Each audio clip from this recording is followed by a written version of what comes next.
What's up, everybody? Today is Thursday, October 4th, I believe, something like that. I'm not sure about that date, but it's that week anyway. And it's 90 degrees today here in Charlotte. Sunny, beautiful day.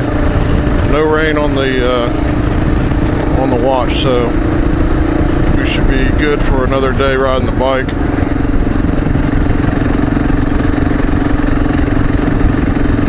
That's a big tree. Cutting it down.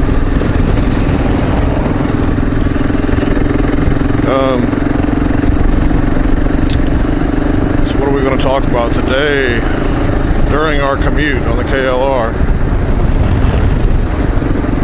First of all, we need to talk about how I slow down the 35 zone. Got carried away there for a second. What do we want to talk about? Oh, let's talk about, let's see. Dig posted a question recently, a couple days ago. Dig and the Hound. You guys can check it out on YouTube. He posted the question about how many bikes do you have? How many do you ride? What's your primary bike? That kind of thing. Well, the KLR is my primary bike right now. I do have a couple other bikes, mostly parts bikes actually, because I used to be big into two-stroke street bikes, and I was previously riding Yamaha RZ350 two-strokers, and so I've got one of those in the garage. Been sitting for a while. Needs a good tune-up. Then I've got a couple of, and these are like 84, 85 models. And I'll try to maybe post a picture of them.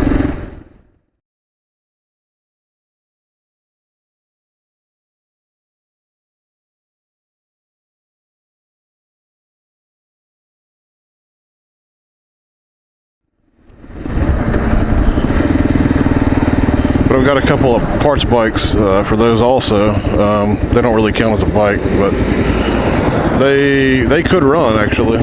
They're just in rough shape because they've been laid down a few times. Let's just say that.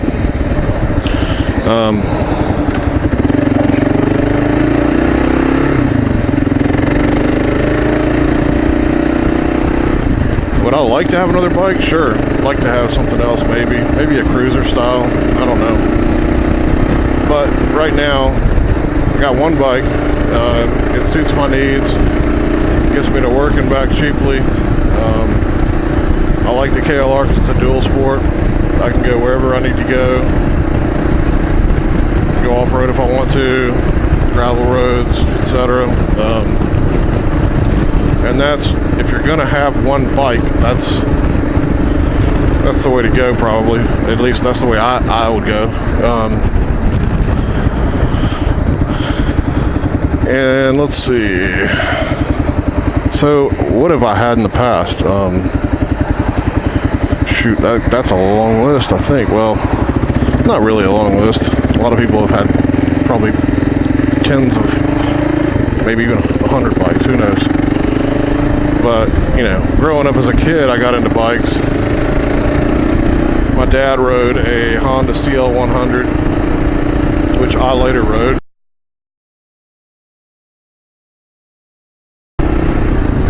But that's where I first learned about motorcycles. He would take me for rides on that when I was real little.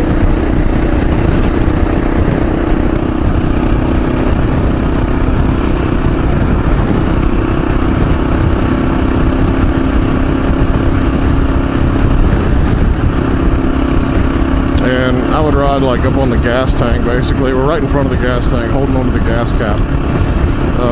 When I was real little. When I got a little older, I would ride on the back. But anyway, so then after that, I got old enough to ride one of my own, and I had a Honda 50 Mini Trail. It's like a mini bike, but it's actually made by Honda, and it was like a 70s model. I don't know the model. I'll try to post a picture of that.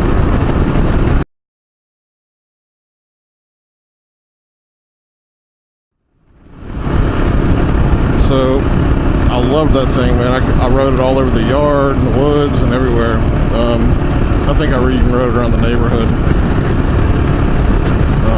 I've had other things too, like go-karts and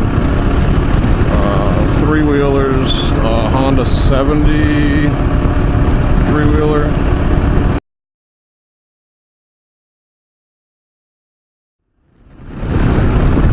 So what else? I graduated from the mini trail. I graduated to a Yamaha GT80.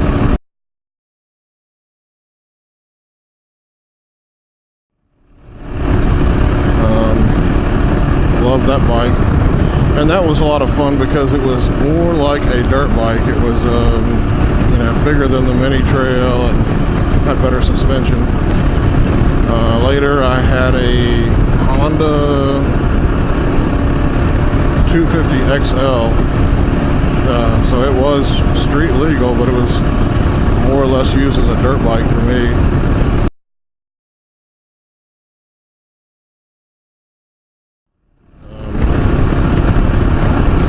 Oh, and before that, I had a moped because I was learning to drive on the street, and I wanted to have something on the street that was on two wheels and be legal and just learn basically. That was and I liked this moped because it looked a lot like a little motorcycle, but it was a 5-star General.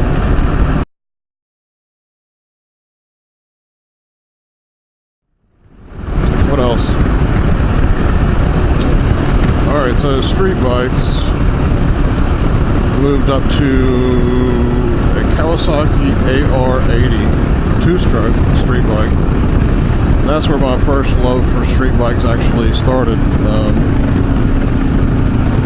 Just the power band on those things really got me excited. So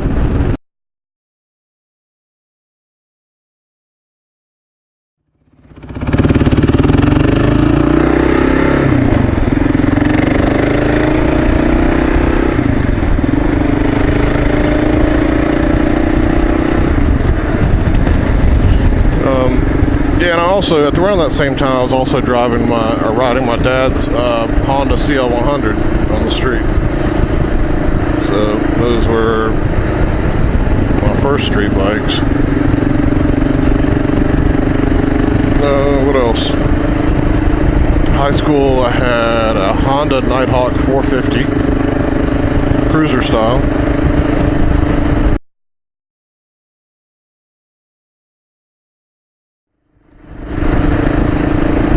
And up in college, I've ridden quite a few different bikes, borrowed from friends and things like that, CBRs.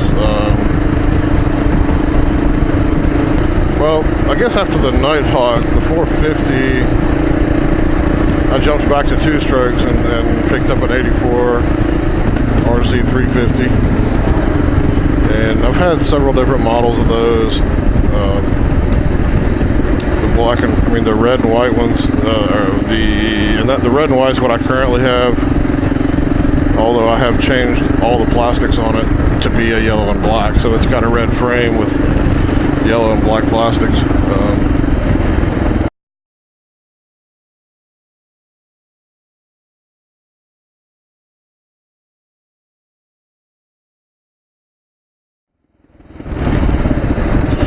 The yellow and black is the Kenny Roberts special edition. We'll probably look him up. He's pretty well known in the motorcycle world.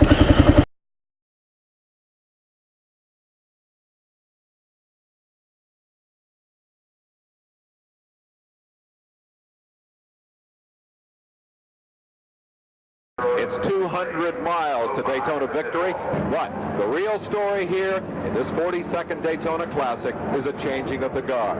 For the most famous motorcycle racer America has ever produced, King Kenny Roberts, this may well be the last Daytona. I think this may be the last one. I'm not saying for sure, but I see these guys coming up, and I've got to ride more and more, and back markers are getting a little bit slower and slower, and I think I'm considering this being it. But like I say, I could win the race and feel good and do it all over again. But right now, I'm definitely not going back to Europe again in '84. So I'll just have to play it by ear and see if I want to come back and do Daytona or not. Roberts has won Daytona once. In 1978, he lapped the field. Beyond that, an incredible jinx of mechanical woes here, a tale of woe that is unmatched among all the riders who have come here. Today, Kenny Roberts will start from the pole. He has shattered the 2-minute barrier for the first time in history on this 3.87-mile road course. Much of the action today will be on pit road. Kenny Roberts is there now in his pole position, covering the action in the pits today. The man who's been on Daytona pit road longer than anybody else in the broadcast business, my colleague, Ted Otto. Thank you, Dave. Just a few moments ago, Kenny Roberts had to push his bike off. They gave him a start, and he's out going around the grid now, making one practice warm-up lap. Kenny Roberts looked more confident today than I have seen him in his 10 starts here at the Daytona Speedway. He did shatter the magic 2-minute trip around this racetrack during qualifying, and he looked very comfortable and very relaxed just a couple of moments ago when they push-started him around this practice lap. Kenny Roberts, who's won the race once, his teammate Lawson alongside, and then it's that powerhouse Honda team, the Wonder Boy, Freddie Spencer at age 21, the Englishman Ron Haslam, and Mike Baldwin, who very nearly won this race here a year ago. And this is pit road for the stock car races. But as you'll see in less than a minute, that field will thermal off into the twisting infield course. It's a total of 11 turns. The field is away. The Daytona 200 has started. And the charge down into turn 1 finds the Hondas on the move. Kenny Roberts did not get that lightning start. It is Mike Baldwin who leads the field to turn 1. There goes the second wave. Daytona 200 is underway, live from Daytona International Speedway. Dave, you know, this is one of the most crucial laps of Daytona. Just getting through this first lap as the riders are all bunched up without sorting themselves out. There's lots of crashing going on here, and the riders are going to be extremely cautious, especially with this first grid around the Daytona circuit.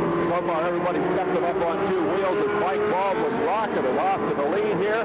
Mike Baldwin, at the age of 28, rider number 43, has opened up a lead over his teammate Ron Haslam, the young Englishman that many people feel could come here and win this race in his second attempt. But look at this.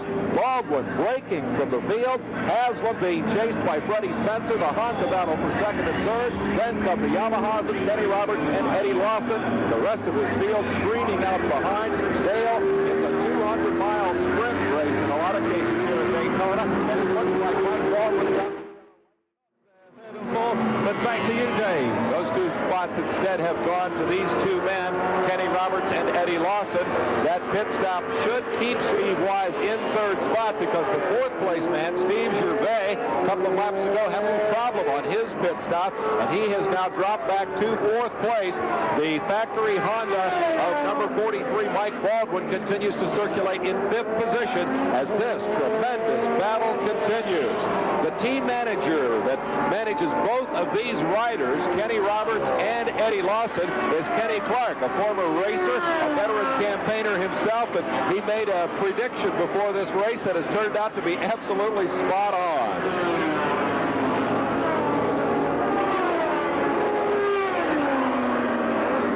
Get to that prediction. We've got Kenny Clark talking about his 2 proteges.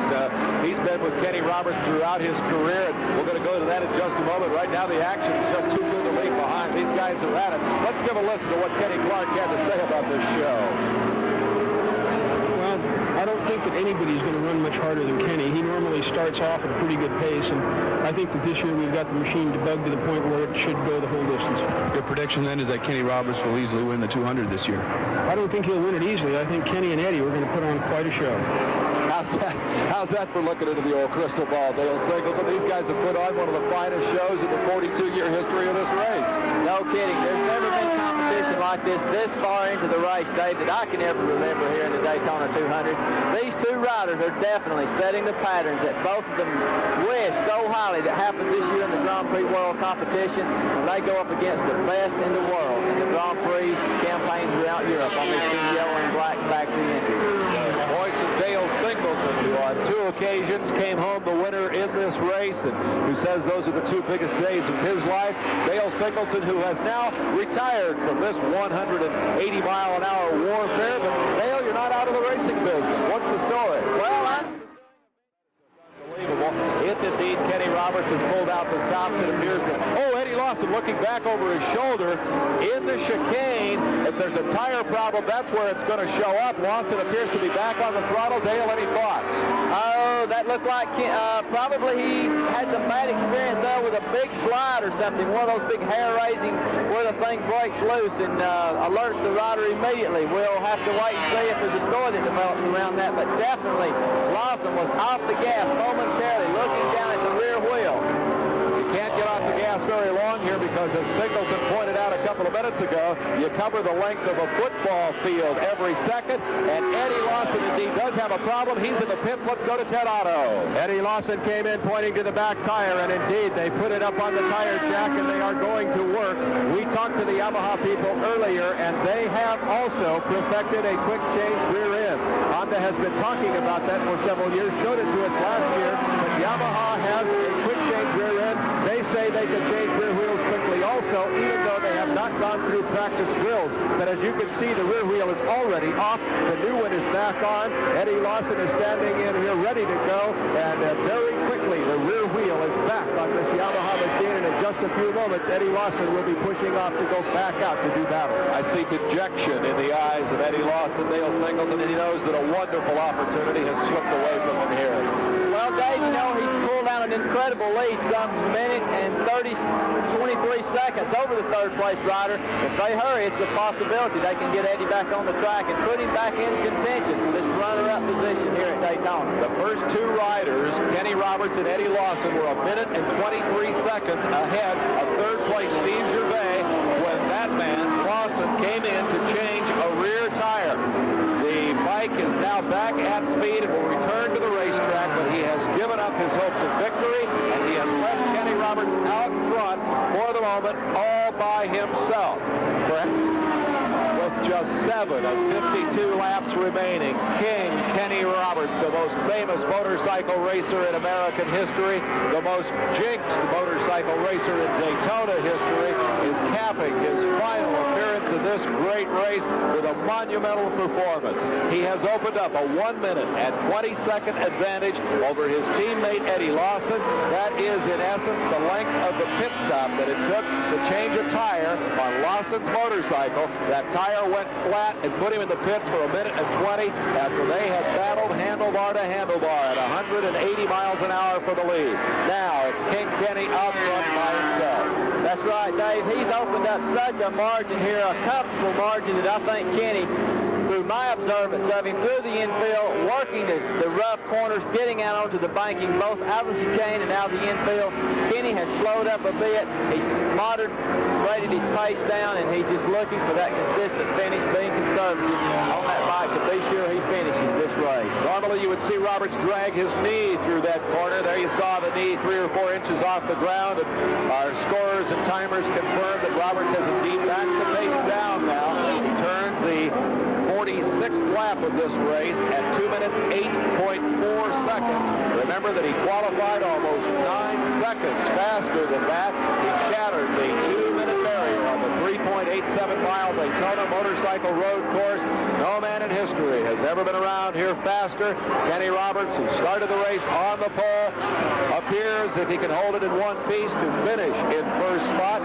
That alone is something of an accomplishment. Back in 1963, Ralph White on a Harley-Davidson won the Daytona 200 from the pole, and then it was 13 years before anybody could do it again. The next time it happened was Steve Baker in 1977, but that started a real trend because Roberts came back and lapped the field from the pole in 78, and some guy named Singleton won it from the pole in 79.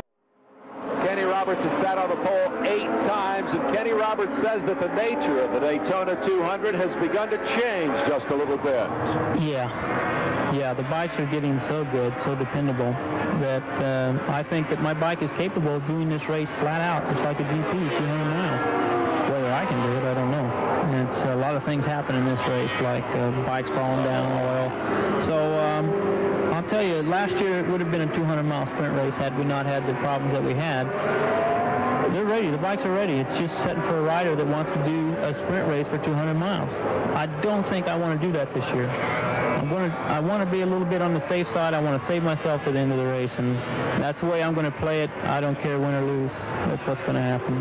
If they're really jetting off me right at the beginning, I don't think they will, but if they try it, I'm going to have to play that by ear. But I think we'll be strong at the end of the race. Well, he played it by ear, and it was a virtuoso performance. Kenny Roberts fell back off the pace when he had to make an unexpected pit stop, and then Kenny Roberts turned up the wick, charged through traffic, and he certainly appears strong as we approach the finish. Listening to Kenny Roberts talk about his race strategy, the calm, conservative, classy world championship rider at the age of 31. I can't help but recall back to 1971 when I interviewed Kenny Roberts for the first time. He was a 17-year-old kid, and to say that he was cocky and arrogant would be the ultimate understatement. Kenny Roberts was not the most popular kid ever to come out of Modesto, California. He was good, and he knew how good he was, and he wasn't bashful about telling anybody about it. He didn't make himself a whole lot of friends. Didn't care about talking to the press. Didn't care about talking to anybody. Kenny Roberts' maturity and the class that he has developed, the character that he has developed through winning and losing championships over the years has just been a real personal thrill for me to watch. And the interview that we did with him the other day on Thursday after he shattered the track record was a real personally satisfying experience for me. It is truly a hero worship thing to be able to watch a man like this do the kind of job that he's doing here today. Kenny Roberts deserves to win this Daytona 200. So close, we're on lap 49 of 52, and Wolf walks away, pushing his pink Escargot Suzuki dejectedly into the pits. Meanwhile, Kenny Roberts is closer and closer to the biggest plum in world road racing, the Daytona 200. The interesting question is going to be in victory lane if he gets there 2 laps from now. Will he, in fact, retire? Because he also told us in that Thursday interview, you heard it earlier here on this live telecast, quote, who knows? I may win the race and get all pumped up and run it again next year. Dale Singleton, you know Kenny Roberts. Do you have an opinion? Is this the last time we'll see him in Daytona? It's really hard to say, Dave. Kenny can do just about literally what he wants to in the world of motorcycle competition, whether or not he's get the renewal from Yamaha, which I'm sure he would, or whatever the circumstances may be. Kenny is at his full objection. Whatever he would like to do, he can come back here, and of course he's not going to be talent-stricken in one essence to come back and win this prestigious Daytona 200. With 3 laps to go, Kenny Roberts on his 11th try, trying to win the Daytona 200 for the second time. He did it in 1978 when he lapped the field. It is 1 minute and 2 seconds from first to second place. That means that the second place man, Eddie Lawson, has carved some 18 seconds off Kenny Roberts' lead. That means that Lawson is continuing to gas it up out there, but Kenny Roberts is just cruising. He's trying to save that motorcycle. Now, Dale, is when you really listen to that engine and you really feel that clutch and you anticipate anything in the world that might go wrong. I think Kenny now is paying more closer attention to his lap boards than ever. And There's Lawson, and he's charging. Lawson is really on the move. He wants a 1-2 sweep in this race.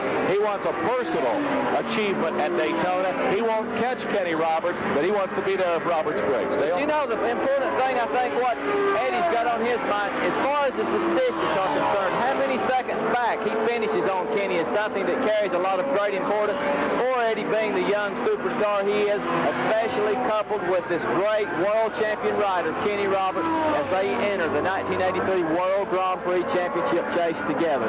Roberts started out as a dirt track motorcycle racer. He was Rookie of the Year for the AMA in 1972. He came back and won the Camel Pro Series Championship in 73 and 74. He's been a Yamaha loyalist throughout his career, but Harley-Davidson horsepower on dirt track eventually outstripped the Yamahas. Kenny could no longer compete, so he simply shifted gears, went to Europe, and became the first American ever to win the World Road Racing Championship. He was also the first rookie ever to win that title, and just to prove that that was no fluke, he came back and he won it 2 more times. I think he'd have won his 4th, but an injury and some mechanical problems denied him that opportunity. That is the one goal. If he can take this checkered flag today that remains for Kenny Roberts, Dale Singleton, he wants to be world champion one more time. That's absolutely correct, Dave. Kenny has lost none of his desire or concentration on going to Europe and literally conquering the Grand Prix competition. You know, when he quit dirt track racing here, I think it was simply because he was so frustrated with the bikes he rode on the dirt here. The Yamahas just weren't competitive with the factory Harleys that Springer and Randy Goff, Scott Parker, some of the top dirt trackers had. So I think that was his alternate choice, was to get on that road race and go to Europe, who was Kel Carruthers and worked so closely with him and has been such a great asset to Kenny's performance. Kel, being a former 250cc world champion, has been one of the key factors and elements in Kenny Roberts being the world champion. It is important to remember that world championship racers basically start their career on pavement and stay on pavement. This is the only man in the world who has ever been able to make the transition from AMA dirt tracking, that wonderful, venerable sport, to road racing in America and go on to the World Championship. Kenny Roberts takes the white flag. He is 3.87 miles away from one of the most monumental victories of his career. I can't imagine what he must be thinking now. He wanted so much to come here and win this race. The early frustration of that pit stop, but the counterpoint to that is the calm, the cool, the comeback. He kept his head together. A 31-year-old veteran knows when it's time to go fast, and he made his charge. He got where he wanted to be, Dale. Right now is when Kenny is being, I think that second wind of adrenaline, you may say, and that nervousness as he waves to the crowd here. Kenny is feeling self-confident. This is probably a point to where he's feeling a bit cocky now, Dave. You know, he's so close to taking home that second Daytona 200 title as he so smoothly works that infield. You see the lean angle then? He wasn't anywhere near as close as he has been earlier in the race. As he negotiates the turn 5, the International Horseshoe, Kenny Roberts is just cruising, waving to the crowd. He's flashing the victory sign already. Roberts says, hey, I'm number 1. My motorcycle runs the distance. There isn't anybody out there can touch me. I hope that there is still in Kenny Roberts some of that 17-year-old kid who told me in the pits at Lakewood Speedway, an old dirt track in Atlanta, Georgia, when he was a junior rider coming up, hey, I'm better than any of the rest of these guys. He's gone out there and proven it today. He's on the backstretch for the final time. Kenny Roberts is a half lap from an absolute Cinderella victory. He said he would come here and give it one last shot. He said, yeah, my Daytona jinx just makes me crazy. I don't know why I can't come here and win this race. I don't know why my motorcycle will never go the 200 miles distance. Today, it's going to do that. Kenny Roberts is coming home. This is probably where the chill bumps begin right here. I know when I climbed onto this left bank in the last lap in 1981, it just was a chilling experience, very similar to like having a 5-gallon bucket of ice water going down your back, Dave. After riding above that 200-degree motorcycle, it's 2 hours here in the Daytona 200. At 180 miles an hour, Kenny Roberts flashes across the victory stripe. Kenny Roberts has won the 42nd Daytona 200. History has been made. A standing ovation from the throng gathered here for one of the greatest men who ever strapped on a motorcycle racing helmet. Kenny Roberts has done what he set out to do. He has left left Daytona with that victory that he so much wanted, that he so much cherished. Kenny Roberts on the cool-off lap, headed for victory lane. The celebration as Kenny Clark looks on. We are going to be coming back to hear from this man and find out perhaps if indeed there will be another Daytona 200 with a man who is coasting home and accepting the accolades of the thousands of motorcycle fans gathered here. Kenny Roberts has won Daytona.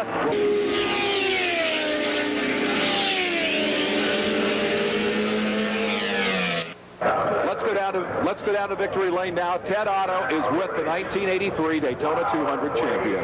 Kenny Roberts, you come out here 10 times and started this race. You've only finished it twice, but you won both times. Well, what can I say? Just riding around. It, you know, I didn't think that the race was going to go that way. I planned it all ways I could, and I didn't think it was going to go that way. And you want to know about a jinx. They've always said you've had the jinx here at Daytona, but apparently not so now.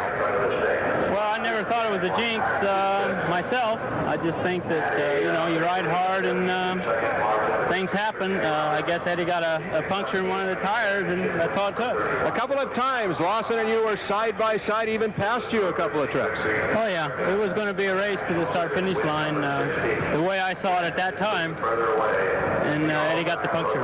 Was there any time on the race course that you had any problem with the bike at all? Well, I don't know what lap it was early on in the race. I got sideways coming off the number 4 bank, and I thought maybe it blistered the tire, because when the tire starts cold and you heat it up that fast, sometimes you know, it overheats it. So I've had that happen before, and I thought it was that. I pulled into the pits, and it wasn't. The tire was perfect. Kenny, we've got to ask you one question. You said you might retire. What do you say now? Yeah, definitely. You're still going to call it quits from Daytona? Well, we'll have to wait and see. That's Europe definitely, but we'll wait and see on Daytona. We'll all wait and see if Kenny Roberts does return to Daytona.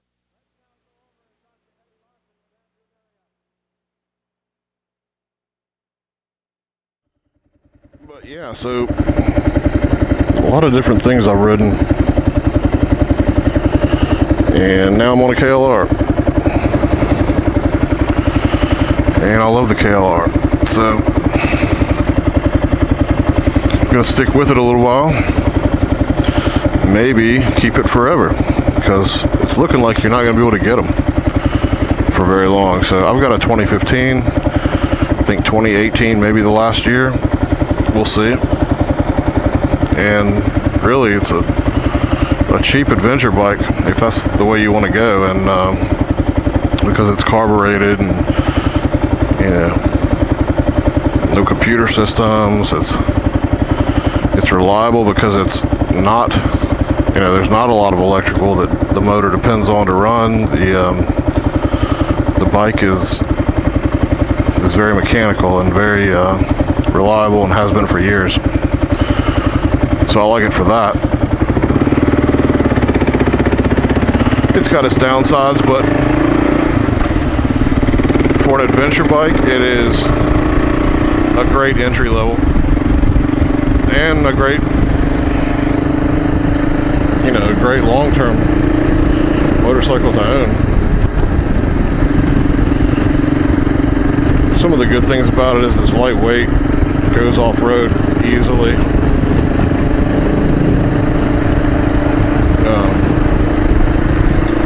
Easy to handle off-road than some of the larger bikes.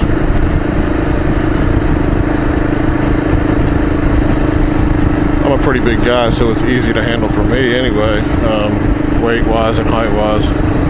It's harder for others.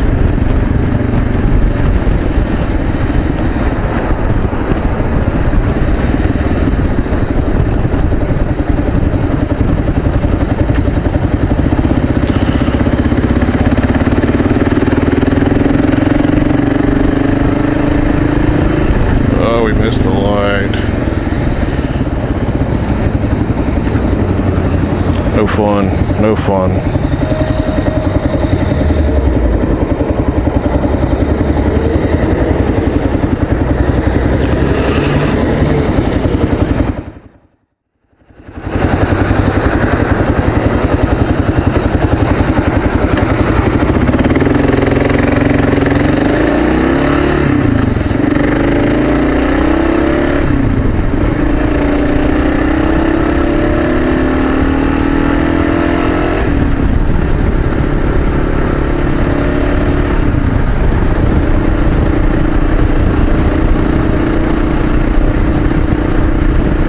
Alright guys, I'm almost to work, so I appreciate you checking out this little vlog here, and